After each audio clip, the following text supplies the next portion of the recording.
Hello, everyone. Welcome to CITL's webinar on Emerging Trends in Special Education Technology. This is our Doctoral Scholar Symposium, the second, followed by the one in February. So for those who are new to CITL, CITL stands for the Center for Innovation, Design, and Digital Learning. Our goal is to improve faculty capacity to use educational technology in special education, early intervention and related service, and leadership personnel preparation program. We have three primary goals. The first is to increase the knowledge, adoption, and use of special education technology. And the second is to increase the capacity of faculty to use this technology. And the third is to sustain professional learning networks. To achieve this goal, we have the CITL community, which is community.citl.org, or you can also access via the QR code. So if you're interested in talking about AI in special education or technology integration, you're more than welcome to join our community. We're also doing CITL's needs assessment on current technology needs among higher education faculty working in preparation programs. So please share your insights via QR code or the link provided on the slide. Teddy, will you introduce our recent CITL's publication? Yeah, we still completed the document called Inclusive Intelligence and uploaded it into our website. We hope this document will help educational stakeholders understand the current state of AI in special education and encourage them to begin further conversations. Within each chapter, the authors highlight key focus areas, considerations for successful implementation, and future possibilities for teaching and learning with AI. Welcome everyone again to our webinar. Today we are here to discuss and hear from some doc students who are going to share their innovative work in special education with an emphasis on technology. And they're going to focus on their impact of their research and how it relates to teachers and related service provider preparation. I'm Samantha Goldman. I am a CITL graduate research assistant from the University of Kansas, and I'm joined by Teddy and Yaron, who are also both CITL GRAs. And today we're featuring panelists from three universities. First, we have George Mason, KU, and the University of Texas at San Antonio. We have Lauren Castro from the University of Texas, San Antonio, Roba Harissa from George Mason. We also have Reagan Mergen from George Mason and Julie Taylor from KU. And we're going to get started with Lauren.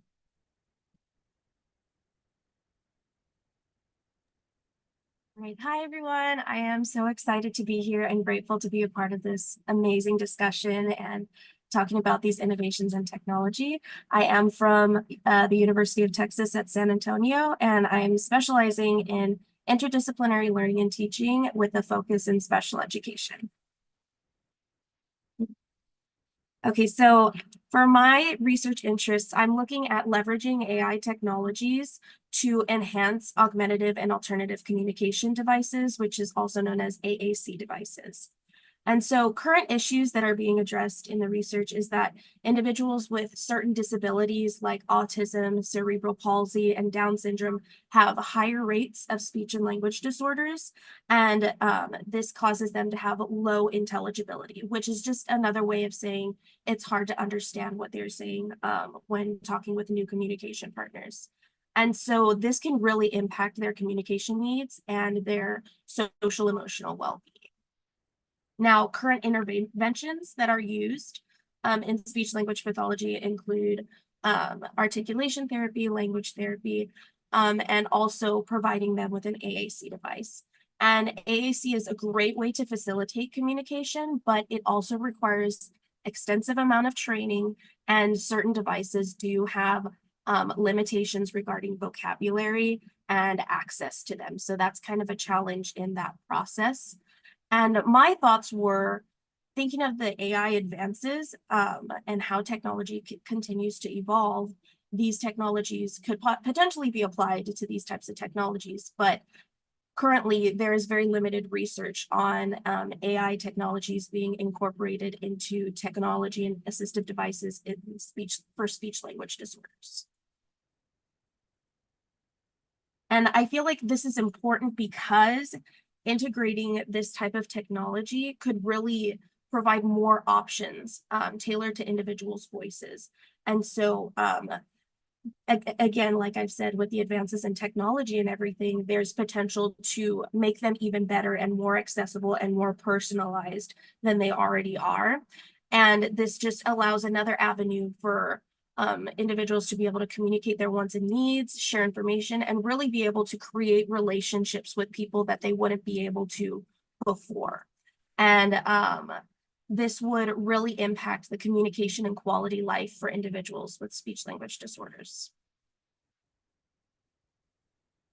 So what I'm thinking is how it could possibly work is integrating automatic speech recognition, natural language processing, and deep learning neural networks to enhance certain AAC devices. And I have a little infographic that I made that kind of hones in on what I would like to specifically focus on, which is essentially creating a new AAC device where an individual speaks into it that has unclear speech, and then we teach the computer to understand their patterns in their errors that they have in their speech and essentially translate it and output clear speech.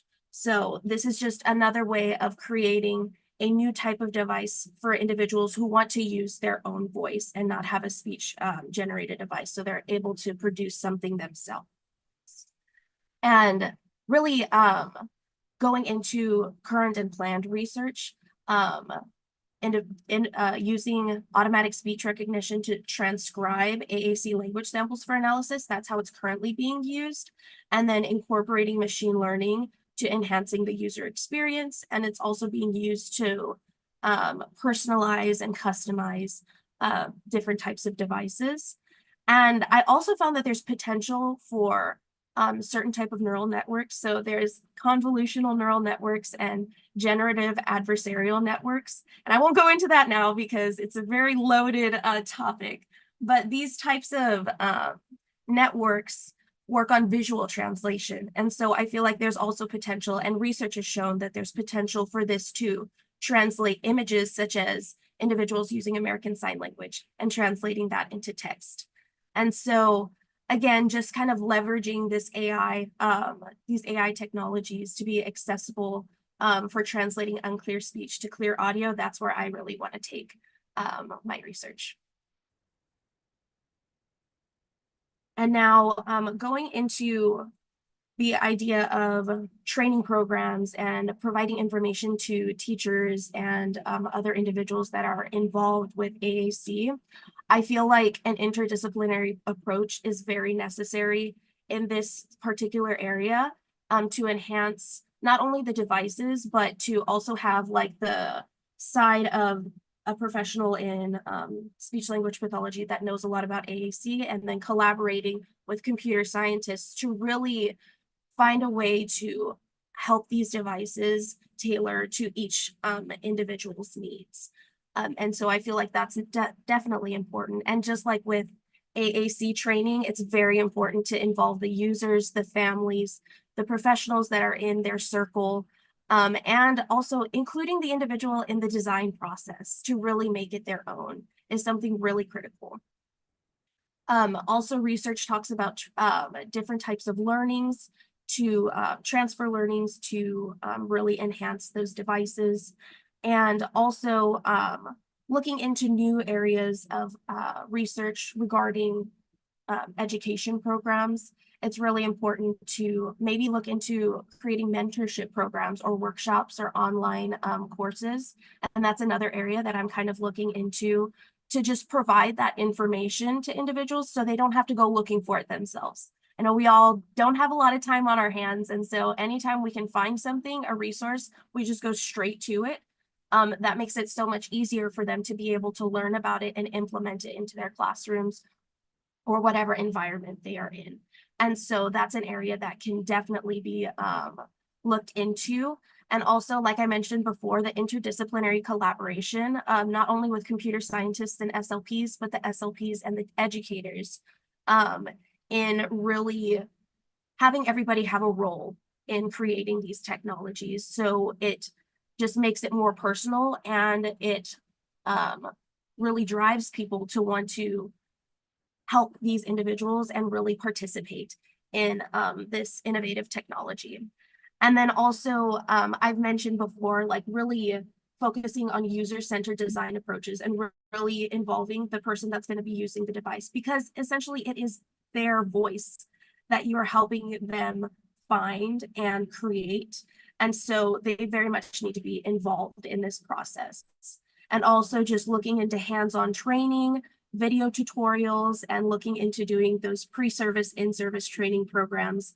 And again, finding those, creating those resources so people have ongoing support and coaching to maintain and be able to continue to use these systems. And so this kind of goes a little bit into what I was just talking about on preparing educators to use these technologies, and really supporting them in this process and providing as many resources as we can to anybody that's involved in this process, whether it be the families, the teachers, the school districts. Because I feel like a lot of the issue with incorporating these technologies is that people don't know. They don't understand what's going on. And being able to provide these resources to them is going to help with the buy-in. And that's probably one of the hardest parts in integrating technology, is that buy-in of the parents, of the school districts, and even sometimes of the users. And so that's another area that definitely needs to be looked at, and is very important in the process of creating these devices and should be thought about at the very beginning. And even partnering with tech companies to see if there's any discounts, or like in the process of this development would be really helpful, especially for the families. And really, like I said, looking into those resources and providing these families information on how to be able to pay for it, or different programs that they can sign up for so their child or themselves, depending on who's using the device, can have access to these. And then also some implications for future research that I saw in my readings is that there's a need for larger clinical trials. There was a very limited amount of research out there on using AAC and AI together and enhancing this technology, which is understandable because it is a very new concept.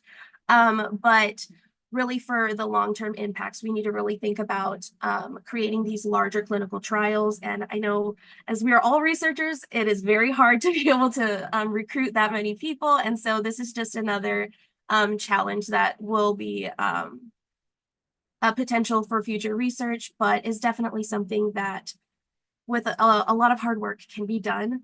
And also looking at the long-term impacts, and just investigating the ethical considerations and data privacy, which is being done by CITL with the handbook and everything, and looking into that. And so really honing into those different resources that are already out there and using that to enhance your own practice and your own research is going to be really important. And then some potential future research questions. The one that I'm really looking at and that I've kind of really honed in on was, how can AI technologies be used for accessible software in translating unclear speech to clear audio output? But there's also another area that I am looking at also, where how can these technologies support multilingual, multicultural populations, and how they can be culturally relevant in the images and how they're used. And so that's another area that can be looked into this. Also professional development, what models can be used, and also just how can these technologies support inclusion and academic success, and looking at policies and funding structures so we can make these devices available to anybody and everybody that we can. Thank you so much, Lauren. That was really interesting. I'm excited to see what comes next. Thank you. I am too. Roba, if you are ready, or we're ready for Roba. Wonderful. Hi, everyone. My name is Roba Harissa. I am from George Mason University. Lauren, your talk was amazing. I think I want to chat offline at a different time about all of the wonderful things that you are doing. So thank you for your work. Get started. So my work focuses on computer science, coding instruction for students with disabilities.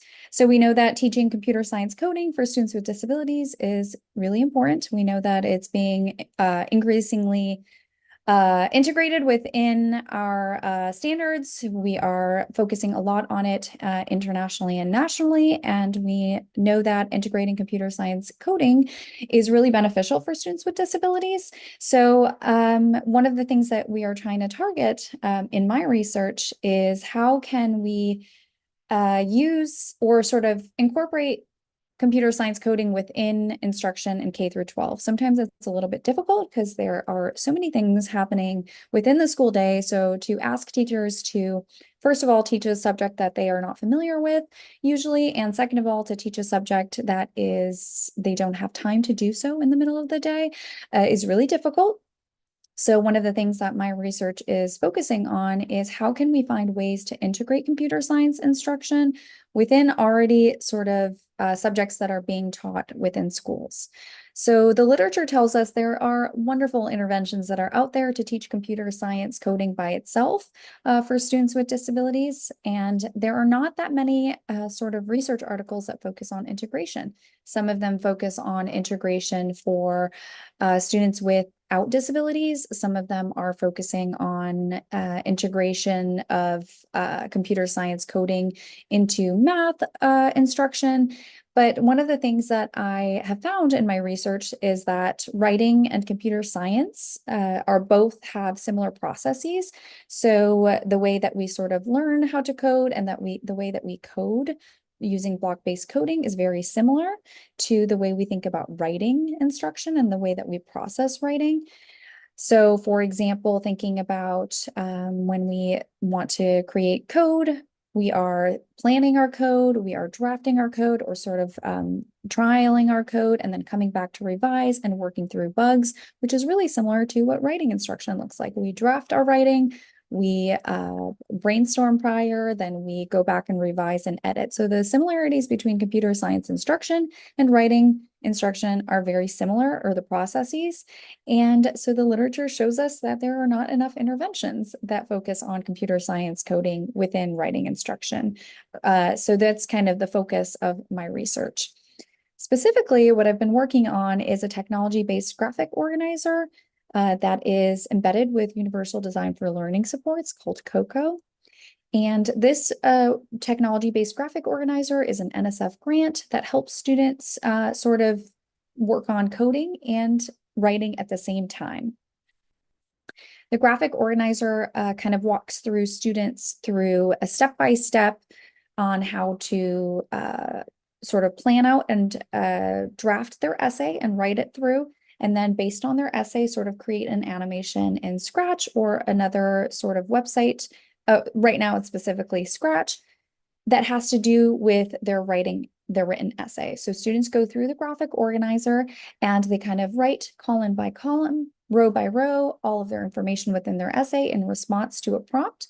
And then within the next column in the graphic organizer, they're kind of guided through, okay, what do I think about when it comes to, what do I need to think about when it comes to my Scratch animation that has to do with the essay? And so students go through step by step and kind of answer prompts about how to code their Scratch animation according to their essay. And the graphic organizer has these embedded supports that sort of pop up these codes that they might need that later on they can input into their Scratch animation. And then they go through and do some self-evaluation and self-monitoring to ensure that their code and their writing sort of matches up together. And the graphic organizer is wonderful because it has so many varying levels of supports. So levels 1 through 5, where 5 is very much with feeded prompts and level 1 is very supported for students. I can provide all those in resources for people to kind of check those out as well on at a different time. But what's interesting is that I was able to pilot this graphic organizer in sort of 2 single case design studies. One of them was targeted for students with varying disabilities, one learning disability, some physical disabilities as well. And the students have really kind of improved both their writing skills and their coding skills from the pilot study. I sort of only was measuring coding skills at first with the graphic organizer with my original pilot study, and I found that students really liked to use it and they had fun and loved Scratch. And then so I sort of conducted another single case study where I focused on integrating the writing component even more so, and then measuring that. And I found that students were able to improve both sets of skills and that they really enjoyed using the graphic organizer, which is great. It's also really important because sometimes when we think about coding as such a fun activity, and we love to play on Scratch and Minecraft and go on TikTok, Scratch, and all these wonderful things. But the nice part, or the most important part of my research, is that how can we make it not just engaging, but coding in a sense that sort of helps students improve other areas of their life, especially writing in this case. So when we think about these sort of integrated approaches of teaching writing and computer science, what's really great is that we can come back and, of course, align them to standards with teachers. And like I said, again, not just focusing on the fun sort of engagement part of coding, but also integrating it and helping to improve writing, which is really important for our students and beyond just the classroom, of course. So one of the things that I am hoping to continue to work on is to expand this work with using graphic organizers and universal design for learning when it comes to teaching both computer science coding and writing instruction. I'm hoping, based on some of the feedback that I've received from my studies and my research, where students have said this works in the graphic organizer, this doesn't, and kind of going back to sort of maybe go on my own and try doing sort of my own version of a graphic organizer that integrates both of those things and both of those combinations, and hopefully later on different subjects as well. For teachers, this is important because, like I said at the beginning, kind of the reason why I started this research was thinking about teachers who maybe want to teach computer science coding, or maybe understand that there's a need to do it, but find that, first of all, there's not a lot of time to do so. And then also, we don't really teach how to teach computer science coding within teacher preparation programs. So one of the things that I want to focus on continuing in my research is creating those resources, professional development, really supporting teachers through that process, especially by integrating it within another subject where teachers might already be familiar with that subject area. And the thing, if you can go back, thank you. And then one of the other things that I also want to think about when it comes to using this type of technology, or technology in general, when it comes to teachers and practitioners, is that many times, we hear all these wonderful sort of terms out in the field: artificial intelligence, robots, all these wonderful things, coding even. And it's kind of like we are sort of bombarded with all these very cool technologies and very interesting sort of fun gadgets to use. And I think one of the biggest sort of components of my research in general is to really focus on how can we use technology meaningfully for teachers, and how can we support our students in learning also meaningfully through technology. So thinking about how can we not just focus on fun, shiny new objects and technologies, but really focusing in on things that might seem so simple, like graphic organizers that we can use to support students throughout their writing process, and then learning how to code as well.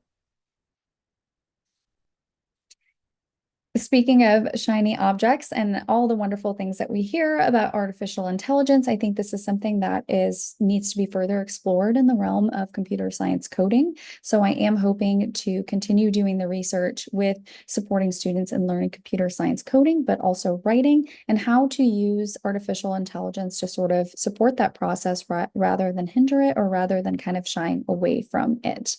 And one of the other pieces, so that's kind of one main component, and I'm lucky to be on some other research projects that are also working on AI for writing interventions. And the other sort of avenue that I'd like to take this research with, sort of beyond what the past studies have been that I've conducted, is exploring the intersection of cultural relevance and coding. So one of the things that I found from my interventions and sort of my research is that students really like to focus on, creating characters and focusing on creating characters that sort of represent skin color and different cultural backgrounds. And I think that's one of the things that I did not sort of anticipate in my research, and I wasn't really thinking about. But now that I see it, and now that I've gathered the data, I'd really like to sort of go down that avenue of what does it mean? You know, we know that cultural sort of relevance when it comes to computer science coding in post-secondary world.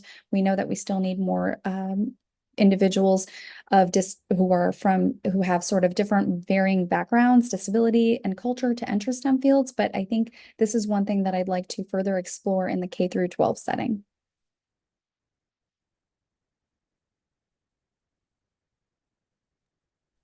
Thank you so much. I'm excited to learn more. I mean, as a fellow writing researcher, that's a really cool intersection. Now let's hear from Reagan. Thank you. And thank you, Dr. Roba, no longer Doc Student Roba. I'm really lucky to get to work with amazing people like Roba. I'm Reagan Mergen. I'm at George Mason University. I'm a candidate there. And I work on an amazing team working on writing and educational games. So I'm excited to be here and hear all of this amazing stuff that's happening with technology. Yeah, so my interest is really in sort of a broad kind of view of mathematical literacy. This is that sort of idea that, right, like AI technologies and things like that are growing and can solve problems for us, and that's only going to get better, right? But what it really can't do for us, at least not yet, is really reason and think critically and create discourse around our math problem solving and sharing information with others. And I was a special ed teacher and a 6th grade teacher for a long time. And I can't tell you how many times I would see a student solve a problem correctly and ask them, what did you do? And they'd say, I don't know. or I got it wrong, or we would do like a mistake or error analysis and say like, where did you go wrong? And they just couldn't articulate what happened for them in their mathematical thinking. And so those are the things that AI technologies really can't do for us yet, is to look at a problem and analyze it, apply it to a real world situation. And that's where my interest lies, right? It's not about, can a calculator or AI solve this problem for me, but what does that mean? And then how will that apply to my real world life? And agency for that learner is really, can I do this for myself and figure it out for myself? So what we know is there's something really magical, like Roba was talking about that process of writing.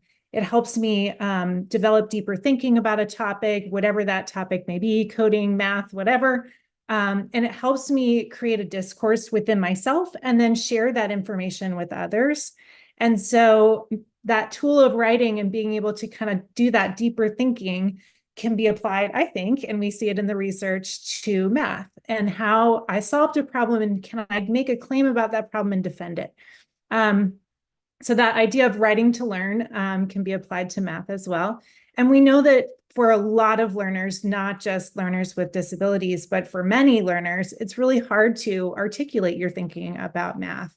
But we do know that students with disabilities often do struggle to build those mathematical literacies, to share their thinking, to think critically, and communicate their thoughts about that. So that is really my interest right now in research. And we know that the literature says that technology can help with those things, right? It can help us communicate. It can help us develop our writing. It can help us solve mathematical problems. And so I really honed in because of the work that I get to do with people like Dr. Roba and Dr. Evmanova and Dr. Regan, who are working on using technologies for writing. I wanted to apply that to math. Can we solve problems and use writing as a tool to help us develop our thinking in that? And right now we know that the research in mathematics writing is really limited. There's sort of work in math and work in writing, and that bridge hasn't really connected yet. But we do have research that says that communicating about your mathematical thinking is really important, and that vocabulary and other things are really impacting. So technologies can help, we know that. And there's sort of a limited world of mathematics writing studies, and none of them have used technology to support that yet. So that's sort of where I wanted to jump in, is can we embed technology into those mathematics writing practices. And so I wanted to look at integrating those things. So we know that math language is a whole other world of language, and we really need to help students become fluent in that language, right? You know, the plus symbol can be plus, addition. There's so much language embedded into math. And so we need to help students become fluent in that. And we also know that it's really important for special education teachers, especially, but all teachers, to not only understand mathematics knowledge, but to really understand the pedagogy of being a special educator. And those two things need to be part of teacher preparation. We also know that special ed teachers need to develop that expertise in both of those areas. And they also need to understand the technologies that can help with that. And then pre-service educators really need not only, you know, technology changes all the time, like you were saying, shiny objects, Roba, you know, it changes all the time. So we really need to give educators, especially new educators, the tools to understand, how do I analyze, is this good tech or is this just shiny and it's going to go away? Or it's fun for them to play, but they're not really developing that discourse that they need to be effective mathematicians. So we need to teach educators the skills to analyze, is this an evidence-based tool or is this just shiny? We can go to the next one. And so the implications for research, I was able to do a pilot study in a therapeutic day setting with just students with pretty significant emotional behavioral disorders, and in an inclusive 7th grade public school setting. And it really is effective for students. So we need to teach more teachers about how to integrate technologies into math writing, how to write about math. When I talked to most of the students that I worked with, none of them had written anything about their math problems other than maybe just a statement, you know, the answer is 10 or whatever it is. So they need to learn, and teachers need to learn how to teach about communicating about math. And then we have to build awareness.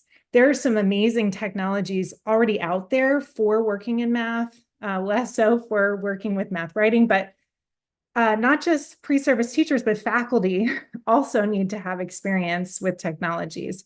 And we need to share those. And right, that's the goal of CITL. So sharing that information with each other is how we learn as faculty members and doc students.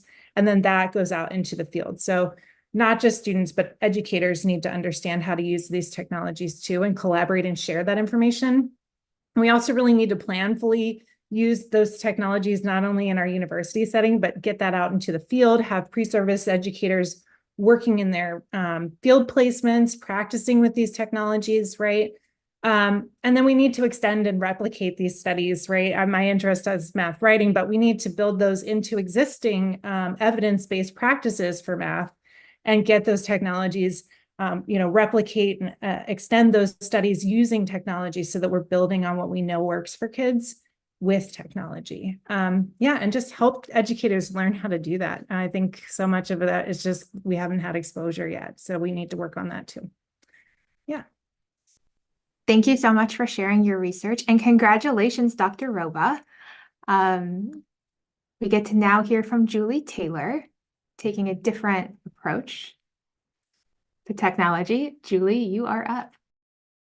Yeah, thanks, Sam.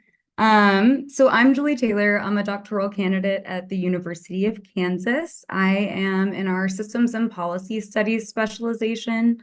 And my work that I am going to talk about today is focused around teacher attrition. So like Sam said, I'm a little bit different, not so much focusing on a special education technology, but rather how we can use technology to study problems like the teacher shortage crisis. So the literature tells us the teacher shortage has always been a problem. It's been acute in some areas for a long time, including special education, but also science and math. However, recently it has become a crisis. 46.9% of schools across the country have unfilled or hard to fill teaching vacancies. A lot of these vacancies are being filled by underqualified or substitute staff. Enrollments in teacher preparation programs are dwindling. So not only do we have teachers leaving their positions, but we don't have as many teachers coming through the pipeline through teacher preparation programs to fill those positions. And also voluntary teacher attrition, which just means teachers leaving the field by choice, so they're not fired or pushed out, accounts for 90% of the teacher shortage crisis. And so 90% of this problem is from teachers just leaving the field. And so, I mean, I think teachers are really important, so it's not hard to make a case for why this is important. But the reason that I'm interested in using ethnography to understand teachers leaving rationale is because we have a new era of teaching. Teachers have gone through a pandemic. Schooling and service delivery just looks a lot different now than it did before.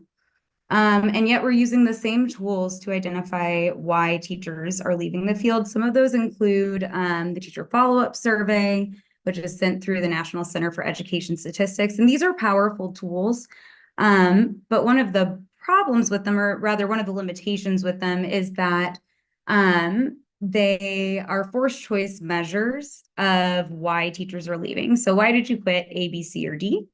And when we use forced choice measures like that, we might be missing some of these new and nuanced reasons why teachers are leaving their positions. So as far as this work's impact on students with disabilities, I added a little parentheses there for and without disabilities, because this work focuses on all teachers. It's not actually just focused on SPED teachers. But the teacher shortage crisis is particularly acute in special education. Special educators are more likely to experience burnout and to turnover or attrit than their general education counterparts. 98% of the nation's schools are reporting a special education teacher shortage. And then teacher shortages impact all students' outcomes with and without disabilities, and all teachers teach students with disabilities. So while this is not special ed teacher focused, it still has a big impact on kids with disabilities. And so my current research and what I've been doing for my dissertation, which I am defending soon, is I've been conducting a ethnography of 129 Why I Quit Teaching YouTube videos from 116 teachers. To do this, I searched YouTube, why I quit teaching. So I got on YouTube, I searched why I quit teaching. And there was, a little bit of a process to make this systematic. For example, I conducted the search on a separate browser, logged out from my personal account so that my algorithmic bias wouldn't influence the results. And from there, once the initial results were pulled, I did sort them by the search date so that all relevant videos would be pulled for me to screen. The screening process sort of looked like what a screening process for a systematic literature review might look like. I started with 497 videos. I started by screening the titles and the titles and thumbnails of the videos. Then moved on to the video descriptions, and then finally the full text transcripts of the videos were screened. And so I started with 497 results. In order to be included, it had to be a video posted after spring of 2020, because I'm really interested in what the current teaching job looks like and why teachers are leaving that. And they must have been posted by a former certified US K-12 teacher who is no longer working in a classroom. And it had to be a first-person account of their rationale for leaving the field. And then news stories, interviews, podcasts, YouTube shorts, which are like YouTube's equivalent to TikTok videos, and sponsored content were all excluded. So what I ended up with was 129 videos from 116 separate teachers. For each video, I did code attributes like the upload date, views, length, comments, likes, and channel subscribers. My analysis ended up including 38 hours, 28 minutes, and 48 seconds of footage total. The videos were about 17 minutes and 52 seconds in length on average. And combined, these videos have a total of 6,196,049 views, averaging 48,031 per video. And then I also did descriptive coding of the vlogger characteristics. Because these are sort of a secondary analysis of data or publicly available YouTube videos, I'm not able to ask the vloggers about their race or ethnicity or gender. And so what I did there was I coded their presenting race and gender, knowing that it's not the best way to do it. However, I think it's better to report the presenting race and the presenting gender of these vloggers than to not report anything at all. And then additionally, when they reported it in their video, I coded how many years of experience they had, where they taught, and what grade levels. From there, I just listened to what they had to say and about why they quit teaching. And I broke that information up into what I called standard leaving rationales. These are the reasons that teachers gave for leaving the field that align with what we already know from the literature. They include things like salary, poor working conditions, lack of administrative support. But then, and what I think makes this study really interesting is there were also a host of reasons that aren't found in the literature that we don't really know about or haven't studied yet. That came up in the videos, and those are what I'm calling the non-standard leaving rationales. And I am oversampling those videos and doing a critical discourse analysis of those leaving rationales so we can kind of see what we already know from the teacher follow-up survey and similar instruments and what's missed by those and how we might update them in the future. And so in terms of teacher preparation programs, so this is going to be a little bit less about teaching teachers how to use technology and more about the implications of this work in teacher preparation. One of the huge benefits of studying YouTube is that, as Lauren mentioned earlier, it can be really hard to find participants, and it can be especially hard to find participants who are representative of the workforce or just of the workforce. So one of the really interesting things about this study is that my participants, or not participants, but the vloggers in these videos were over 50% non-white presenting. And so I have this kind of oversampling of a key population, which is non-white teachers, right? Who we might really want to focus in on their leaving rationales to understand why they're leaving the field, because we know that diversifying the teaching workforce is a huge focus right now. Should have been a huge focus a long time ago. If you haven't read Jim Crow's Pink Slip by Leslie Fenwick, that's about the teaching workforce after the Brown versus Board of Education decision. And sort of the myth that, all of these Black teachers who were previously teaching Black students just kind of up and left the field for different jobs. The truth is they were systematically displaced, illegally fired throughout the country. And so that leads into this problem of lack of a diverse workforce today.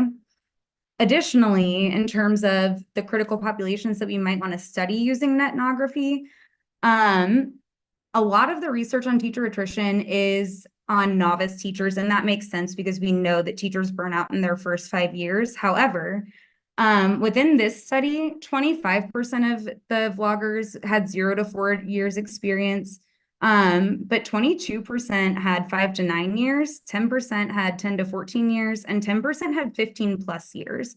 So we're looking at like the gamut of experience here, and we can understand and break down the reasons for leaving the field by those sort of nuances. And then additionally, I think there's huge implications from this work in terms of understanding what needs to be happening in teacher preparation programs. And so in terms of listening to what teachers need, one of the non-standard reasons and one of the non-standard reasons that teachers reported a lot was interactions with parents. It's not something that was coming up in the literature a lot, but it's also not super surprising. They're having trouble navigating interactions with parents, and then lack of administrative support. And so to me, what that says is that in our teacher training programs, teachers need to be trained in successfully interacting with adults as well as children, right? We're trained to deal in children, but a large part of our job is working with adults. Next, there were a lot of talk about just in relation to COVID, but also in general, chaos in terms of processes and what's expected, going from virtual to not virtual to snow day to no snow day. We really need to work on streamlining processes and expectations. Student behavior has been a reason throughout time for teacher attrition, but it's extra acute now. Students' mental health is worse than it's ever been. And behavior in schools for teachers in this study was a huge reason. And it's not that, you know, they're not talking about it in terms of like blaming the kids for them leaving, but that they're seeking support for these new behaviors, these escalating behaviors that they haven't seen before, and they're not getting it. So we need training for teachers and resources for teachers on responding to students' mental health needs as well as their behavioral needs. And a lot of teachers, guess what, are saying that technology is a distraction in the classroom where they're competing with technology. But as we can see in this panel, and importantly, it's not going away and it needs to be there. And so we really do need to be training teachers in their preparation programs for how to integrate technology into their work.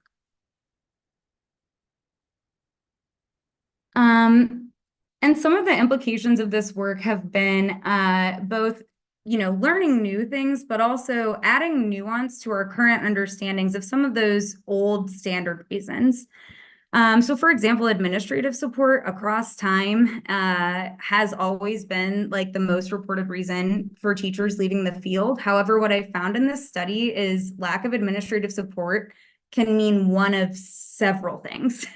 It can mean not supporting a teacher in an interaction with a parent or a student. It can mean a teacher asking for help and not being responded to. It can mean incompetency. It can mean so many things. And the problem with that is when we're just getting the response lack of administrative support, the problem is that that doesn't tell us as researchers and faculty members anything about what to do in our administrative preparation pipeline to make administrators more supportive. So by focusing on those nuances, we can really try to address that. The next one is stress. It's another old reason, but I found that, you know, we talk about stress in terms of job stress. Every job has stress. Teacher job stress is often talked about in the same way. But what I found in this study is it's not, it's extreme. Teachers are having physical manifestations of stress like kidney stones, panic attacks, leaving school in an ambulance, you know, for thinking they're having a heart attack. The stress that teachers are dealing with right now is extreme. And I would argue that it might be a little different than typically what we think of when we think of job stress.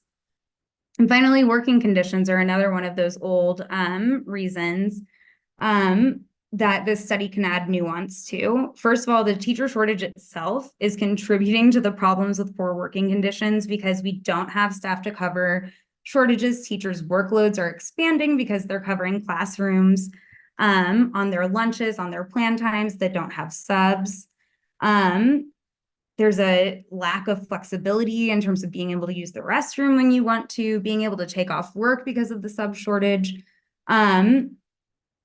And so studying the teacher shortage using ethnography can help us add nuance to these older understandings. And then I'll quickly just talk through some of the non-standard reasons that I found.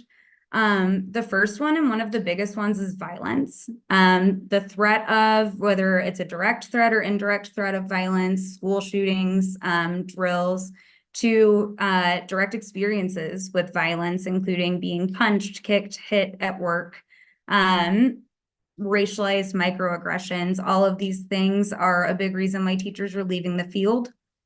The actual structure of the job, that sort of inflexibility I talked about, chaotic or non-existent onboarding processes, and having no opportunities for advancement in teaching outside of administrative work, are all reasons teachers are giving for leaving the field. So this might mean that we could incentivize extra committee work. We could add stipends to sort of create levels within teaching to make some opportunities for advancement. And finally, there's a lot of teacher bashing going on in the news and on social media, and this like public criticism, but also expectations of what teachers are supposed to be, that they're supposed to be this puritanical, dedicated utterly and only to their profession sort of person. And if they do complain about their salary, their workload, or what's going on, they don't care about the kid. And so teachers are really noticing this. They have access to social media. They're hearing what's going on and how people are perceiving them. And some of it's like leading to a lack of trust in schools as well from adults and children. So those are some of those non-standard reasons that we might start looking for as we continue to study the teacher shortage. Finally, one thing that I want to mention is that in a lot of these videos, there's what I'm calling, and what a lot of people actually say verbatim, the straw that broke the camel's back phenomenon. And I want to highlight that, because when you think about that phrase itself, the straw that broke the camel's back, what it means is that it's not any one of these many reasons that teachers are leaving the field that are the most salient, or that we could address one at a time in sort of a Band-Aid style fashion to deal with this. The straw that broke the camel's back indicates that these are a lot of things adding up, and that it just took that one last thing, right? And what that suggests to me is that single sort of offhanded solutions to this problem aren't going to do it. We need sort of a systemic effort to look at teachers' working conditions, which, by the way, are also students' learning conditions. Teachers' working conditions are students' learning conditions. We have to take care of teachers. We have to take care of the places that they work. And so I think this work, especially in terms of teacher attrition, is really important. But I also, throughout this study, excluded a lot of videos that were like, why I didn't quit teaching, why I stayed the course, what kept me here. And so I really just want to put a plug here that if you're interested in studying YouTube, that data is out there. It's publicly available. And there are all kinds of topics that we could be researching using not just YouTube, but, you know, think about teacher sites on Facebook, teacher groups on X and TikTok. So I really do just want to put a plug in here for using netnography other places, in other areas in education, to better understand some of these problems. Thank you so much, Julie. Yeah, netnography is a really interesting topic. Siddle did a webinar on it. Yaron posted the link a little while ago.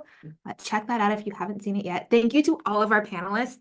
We do have a couple minutes for questions and conversation. So if you want to pop those in the chat, we got one from Katya, that says, this is a really interesting research method, innovative, and she'll definitely check it out.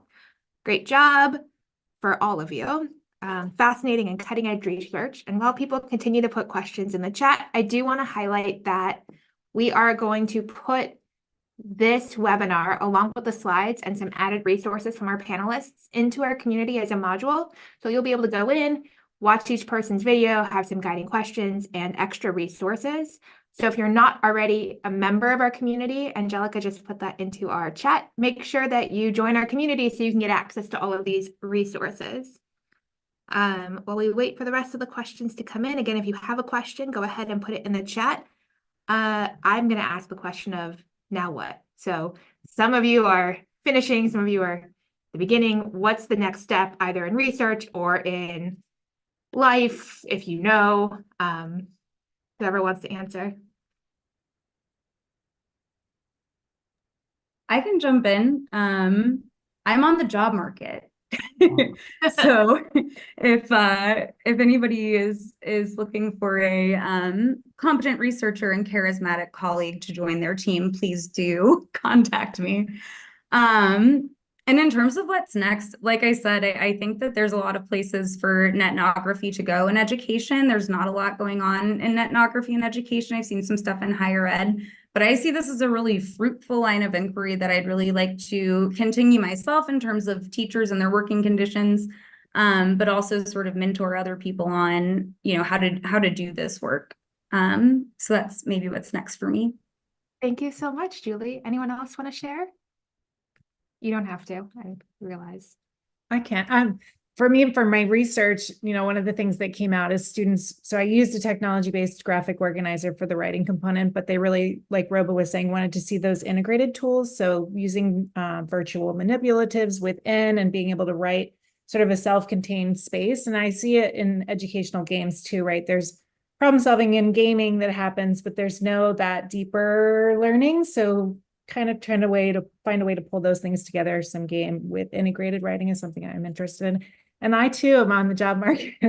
So I'll be defending my dissertation this early spring, June, and then be on the prowl. So I'm looking to. And I did see a question about how do we deal with AI? And I think the first step for a lot of teachers, Dr. Roba and I have been working on a project where we're looking at integrating writing in educational games. And something that came out is that teachers just really haven't explored AI. Like they've heard about it, but they've never even just gotten on to see what Chat GPT or those other, there's so many AI tools.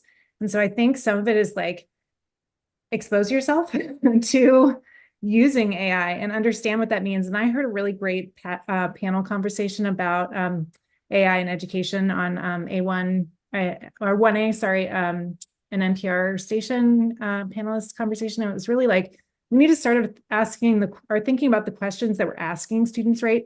If AI can solve a problem for me, then maybe it's not that I need to solve the problem so much as think critically, like, how do I apply that? Or how could I improve that? And then, if AI can write a paper on, the Great Gatsby for me, then maybe I need to be analyzing the paper that it writes and think about how I can apply what I know about good writing to improve what AI does for me. And so there's lots of ways where we can start thinking about, so AI can do this thing for me. How can I think critically about it? Because what it can't do is that critical thinking piece and application.